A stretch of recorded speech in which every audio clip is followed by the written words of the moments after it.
जय श्री कृष्ण, राधे राधे।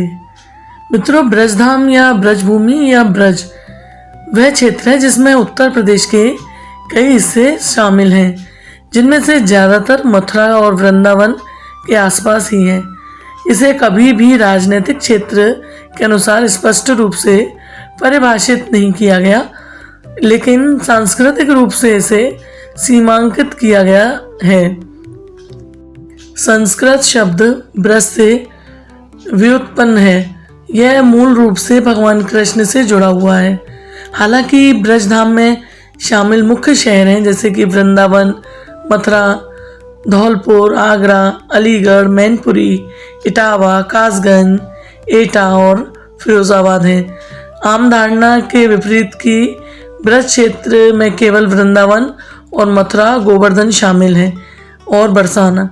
वैसे तो ब्रज में लगभग 1300 गांव शामिल हैं, वो ब्रजधाम में ही जैसे आते हैं, लेकिन मेन जो हैं गोवर्धन, बरसाना, मथुरा और वृंदावन, ये ब्रजधाम में बोले गए हैं। ब्रज में ब्रजवासी रहते हैं और बोली जाने वाली भाषा उनकी ब्रजभाषा कही जाती है या फिर खड़ी बोली भी बोलते हैं।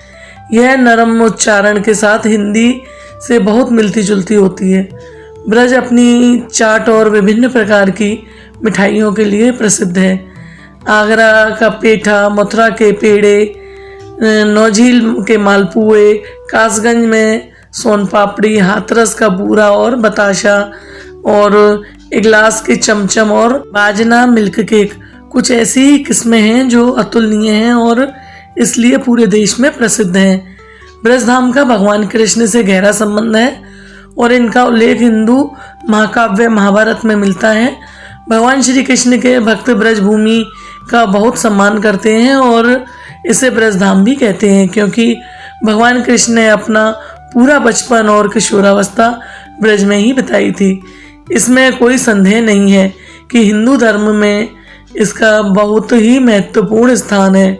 भगवान कृष्ण और उनकी अर्धांगिनी राधा रानी की अनेक लीलाएं, जिन्हें लोकप्रिय रूप से उनकी लीलाएं कहा जाता है, 137 पवित्र जंगलों में, यमुना नदी के तट पर और विभिन्न पवित्र पहाड़ियों पर 1,00,000 कुंडों में की गई हैं। श्रीमद् भागवत में एक उल्लेख मिलता है कि भगवान कृष्ण अपने पालक पिता नंद बाबा से कहते हैं कि ब्रज जंगलों और पहाड़ियों की संस्कृति है, ना कि शहर की। मानव जाति के इतिहास में प्राकृतिक पर्यावरण के साथ मनुष्यों के सामंजस्य पर इतना जोर नहीं मिलता है। इस प्रकार नव वैष्णव धर्मों ने भगवान कृष्ण को एक और केवल भगवान के रूप में माना और कृष्ण से संबंधित अधिकांश साहित्य ब्रज भाषा में लिखा गया है और मध्यकाल में रचा गया था। कई मंदिर स्थापित किए गए हैं, उनमें से कुछ प्राचीन हैं जबकि कुछ हाल ही में वृंदावन और मथुरा के पवित्र शहर में ब्रजधाम के हृदय स्थल, यहीं पर भगवान श्री कृष्ण ने रासलीला की और अंततः राधा रानी को पाया जो उनसे अविभाज्य हैं। सभी स्थानों में से वृंदावन दिव्य युगल और पसंदीदा स्थान था जहां उनकी दिव्य बैठकें हुई थी। भगवान विष्णु के 8वें अवतार श्री कृष्ण ने मानव जाति को सभी बुरी शक्तियों से मुक्त करने में मदद करने के लिए एक मानव का रूप धारण किया। उनका जन्म लगभग 5000 साल पहले एक जेल की कोठरी में देवकी जी और वासुदेव के यहाँ हुआ था। जैसा कि शास्त्रों में पता चलता है, मथुरा पर उग्रसेन का शासन था, एक राजा जो अपने देववासियों के लिए बहुत ही परवाह करता था। एक बार वह और उसकी पत्नी एक बगीचे में टहल रहे थे जहां एक राक्षस ने उनकी पत्नी को देखा और उनसे प्रेम करने लगा। उनकी वासना को पूरा करने के लिए उसने राजा उग्रसेन का रूप धारण किया और अपनी इच्छा पूरी की।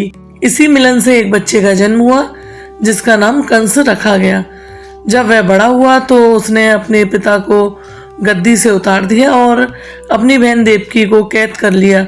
बाद में भगवान श्री कृष्ण ने राक्षस कंस को मारने के लिए देवकी से गर्भ से जन्म लिया। जब कंस अपनी बहन देवकी को उसके पति वासुदेव को उनके नए घर ले जा रहा था तो स्वर्ग से एक आवाज आई, आकाशवाणी हुई कि दंपत्ति का 8वां बच्चा कंस को मार देगा। खुद को मौत से बचाने के लिए उसने नवविवाहित दंपति को कैद कर लिया और एक के बाद उनके बच्चों को मारना शुरू कर दिया। हालांकि 7 बच्चे खो गए, लेकिन 8वें भगवान श्री कृष्ण स्वयं उसके हाथों से बच गए और उसका वध करने के लिए जीवित रहे। ऐसे ही ब्रज में देखने लायक कुछ ऐसी जगह हैं, मंदिर हैं, उनका एक अलग ही धार्मिक महत्व है। उनके नाम इस प्रकार हैं: मथुरा, गोकुल, ब्रह्मांड घाट, गोवर्धन, बरसाना और वृंदावन। यहाँ ब्रज के प्रसिद्ध मंदिर हैं। हर मंदिर का एक इतिहास है, जो कि मैं आपको हर मंदिर के बारे में अगली वीडियो में बताऊंगी। तो आप वीडियो अगर पसंद आए तो वीडियो को लाइक करें, शेयर करें और कमेंट में श्री राधे कृष्ण जरूर लिखें। राधे राधे।